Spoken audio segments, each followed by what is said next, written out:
मत्तीले लेखेको सुसमाचार 1 अध्याय। येशूको वंशावली। 1 पद। अब्राहमका पुत्र दाउदका पुत्र येशू ख्रिस्टको वंशावली। 2। अब्राहम इसहाकका पिता थिए, इसहाक याकुबका पिता थिए, याकुब यहुदा र तिनका दाजुभाइहरूका पिता। 3। यहुदा फारेस र जाहेरका पिता थिए, तिनीहरूकी आमा तामार थिइन्। फारेस हेब्रोनका पिता, हेब्रोन आरामका पिता। 4 पद। आराम अम्मीनादाबका पिता, अम्मीनादाब नहसोनका पिता, नहसोन सल्मोनका पिता। 5 पद। सल्मोन बोजका पिता थिए, तिनकी आमा राहाब थिइन्। बोज ओबेदका पिता थिए, तिनकी आमा रुथ थिइन्। ओबेद इशैका पिता। 6 पद। इशै दाउद राजाका पिता थिए, दाउद सोलोमनका पिता थिए, सोलोमनकी आमा उरियाहकी पत्नी थिइन्। 7 पद। सोलोमन रहबामका पिता, रहबाम अबियाका पिता, अबिया आसाका पिता। 8 पद।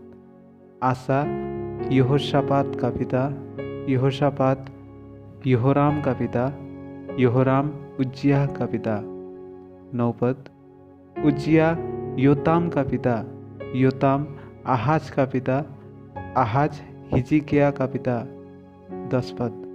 हिजकिया मनश्शेका पिता, मनश्शे अमोनका पिता, अमोन योशियाका पिता। 11 पद। योशिया यकोनियास र तिनका भाइहरूका पिता थिए, तिनीहरू बेबिलोनमा यहुदीहरूलाई बन्दी बनाएर लगिने समय अघि जन्मेका थिए। 12। बेबिलोनमा बन्दी बनाएर लगिएपछि यकोनियास साल्तियलका पिता थिए, साल्तियल यरुबाबेलका पिता। 13 पद।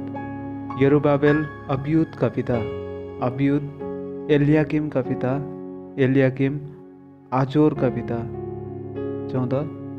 आजोर सादोकका पिता, सादोक आखिमका पिता, आखिम एलियुदका पिता। 15। एलियुद एलाजारका पिता, एलाजार मत्तानका पिता, मत्तान याकुबका पिता थिए। 16। याकुब तिनै योसेफका पिता थिए, जसकी पत्नी मरियम थिइन्। यिनै मरियमबाट येशूको जन्म भयो, जो ख्रिस्ट कहलाइन्छन्। 17। यसरी अब्राहमदेखि दाउदसम्म 14 पुस्ता भए, र दाउदको समयदेखि बेबिलोनमा निर्वासन हुने समयसम्म 14 पुस्ता, र बेबिलोनमा निर्वासन भएको समयदेखि ख्रिस्टको समयसम्म 14 पुस्ता भए। येशू ख्रिस्टको जन्म। 18 पद। येशू ख्रिस्टको जन्म यस प्रकारले भयो। उहाँकी आमा मरियमको मगनी योसेफसँग भएको थियो, तर उनीहरूको विवाह हुन अघि मरियम पवित्र आत्माद्वारा गर्भवती भएकी थाहा भयो। 19।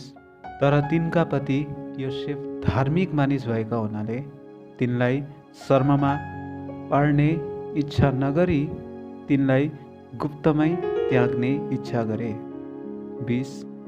तर जब उनले यी कुरा विचार गर्दै थिए, सपनामा परमप्रभुका दूत देखा परे र उनलाई यसो भने, योसेफ, दाउदका छोरा, तिम्री पत्नी मरियमलाई स्वीकार गर्न नडराऊ, किनभने जो तिनको गर्भमा हुनुहुन्छ उहाँ पवित्र आत्माबाट हुनुहुन्छ।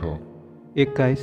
तिनले एउटा पुत्र जन्माउने छिन् र तिमीले उहाँको नाउँ येशू राख्नेछौ, किनभने उहाँले आफ्नो मानिसहरूलाई तिनीहरूका पापबाट बचाउनुहुनेछ।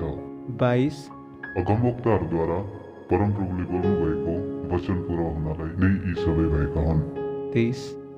हेर, कन्याले गर्भधारण गर्ने छिन् र तिनले एउटा पुत्र जन्माउने छिन् र उहाँको नाउँ इम्मानुएल राखिनेछ, जसको अर्थ हो परमेश्वर हामीसँग। 24। योसेफ निन्द्राबाट बिउझे र परमप्रभुका दूतले उनलाई भने बमोजिम उनले मरियमलाई आफ्नी पत्नीको रूपमा स्वीकार गरे। 25 मरियमले पुत्र नजन्माउन्जेल योसेफले तिनीसँग सहवास गरेनन्। योसेफले उहाँको नाउँ येशू राखे।